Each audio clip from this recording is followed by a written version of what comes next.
follow what Shelley read out. Tried to go paperless, but after seeing the testimony laid out here this morning, it's a little bit difficult to do.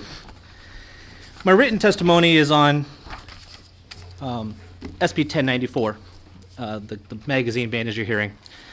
I won't go too far into that because there's a couple of verbal testimonies I want to give for a couple of other bills here, but a couple of points I would like to make out are, you're going to hear a lot of testimony about reduction of crime, obviously, and everything else.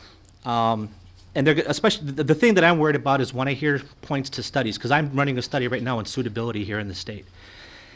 It's easy to sit there and say, in this town, in Boston, or in New York, they've done the same thing and crime went down.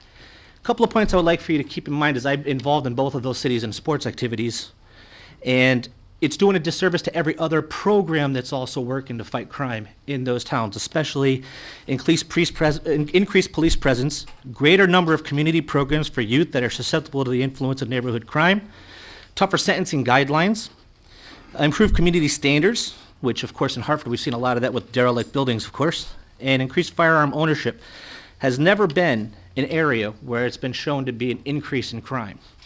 You take all that together, I'm really concerned as a firearms instructor what this tells to my students. I do a women's only course. In the past, one of the things we tell our students is to make sure that you're aware of your target and what's beyond it. In this case, carry the firearm that's appropriate for you. But if you're only going to say that I have 10 shots, or if my student has 10 shots, I'm going to tell them to carry the largest round they possibly can and make it count, because it's not safe to sit there and say that they can't do so. I'm really concerned about the term high-capacity magazine. How about the magazine that the firearm was intended for at the time of manufacture? A lot of I really wanted to stay away from Arizona for a second, but one thing I would like to bring up is I did see a demonstration of somebody using that very extended 30-round magazine. Actually, I think that's why they were able to get the gun out of his hands, because after seeing somebody use one at a range, they kept trying to jerk the thing out and they couldn't get it out because they're trying to pull it out. In essence, I would also like to keep in mind our state's constitution clearly states every citizen has the right to bear arms in defense of himself and the state. Please don't take away my right to do so. In addition to that, SB 1206, an act concerning the recording of police activity by the public. I was a resident of Hartford for 35 years, and I've had the unfortunate, when I was younger especially, being dark-haired, light eyes, getting pulled over by law enforcement simply because, and I've had them tell me, because you're coming from Hartford, we know what y'all are about. I hadn't heard y'all since I lived in Florida, but I was kind of shocked.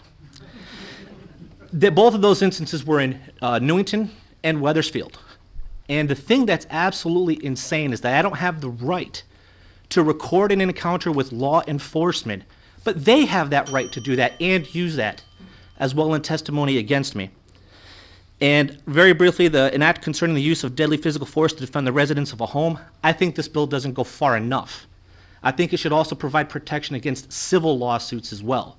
If somebody is unauthorized and enters my home, I think I should have the right to defend myself. And with regards to previous testimony about officers, my son's favorite TV show is Cops. I've had to suffer through that show numerous times.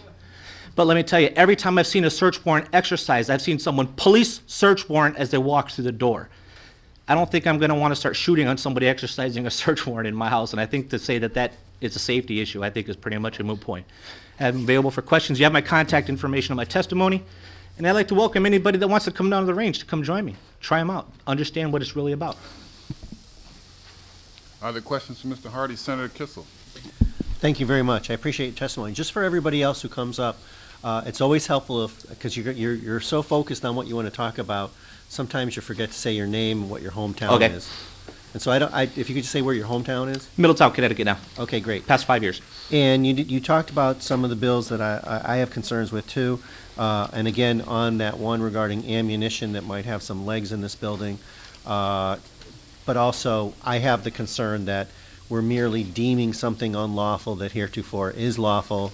And I think that's a slippery slope as well. And I'm wondering what your views are on that. Are you talking about the criminal bill or just particularly in the magazine bill? You're talking about the possession of? No, there's a ton of bills on our agenda here, but 1096.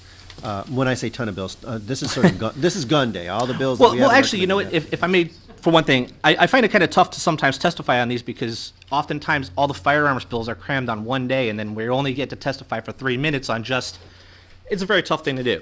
I haven't read all the If language. I can just, we have we've exercised. I have to commend the co-chairs. They have exercised the greatest latitude. There's usually a bill that goes after 3 minutes, but if you have things that you want to say, this is your day to say it. So It's my 5th time here so far this session, so. The criminal possession of firearm ammunition, as I've heard a lot of comments on that so far today, I kind of find it to be kind of a moot point. If anything, the ammunition is useless without the firearm to use it, and you guys get the benefit from the tax revenue.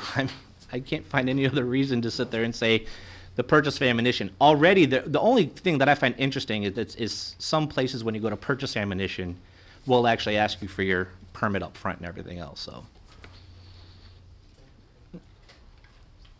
Are there other questions? Seeing none, thank you, Mr. Hardy. David Francis.